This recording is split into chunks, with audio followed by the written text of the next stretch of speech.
નમસ્કાર મિત્રો, જો આ છે સાચું કામ.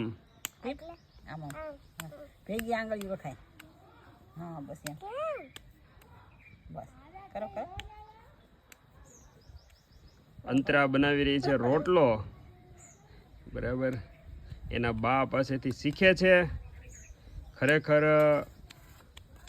આપણા બાળકોને આ દરેક વસ્તુ શીખવાડવી જોઈએ, ખૂબ જરૂરી છે. જો મારી દીકરી બનાવી રહી છે રોટલો, આ બાજુ મારી માં રોટલો બનાવે છે, બરાબર. માના હાથનો રોટલો આપણે અહીંયા આમ આમ આમ કરી જો બા. રોટલા ની ખાય એમ રીત હોય, રોટલી ની આમ રીત હોય. ભગવાન ને ખબર. હવે કેવો સરસ.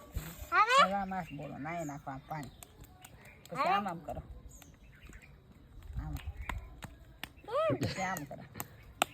હવે બીજો હાથ એમ કરો. આમાં હું કરું એમ પીનો નથી. બીજો હાથ તો કરો. બસ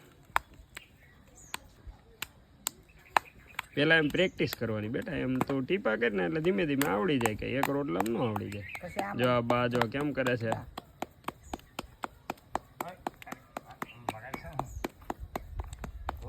જોવો તો મારી દીકરીને કેવું શોભે. આ અંતરાનો રોટલો તૈયાર થઈ ગયો બેટા, થઈ ગયો. તો આમાં હું નાખી દે. લે હજી મોટો કરો. નહીં, પતલો એટલો જ હોય. નાખી દે પાવડી. લઈ લઈ લઈ લઈ.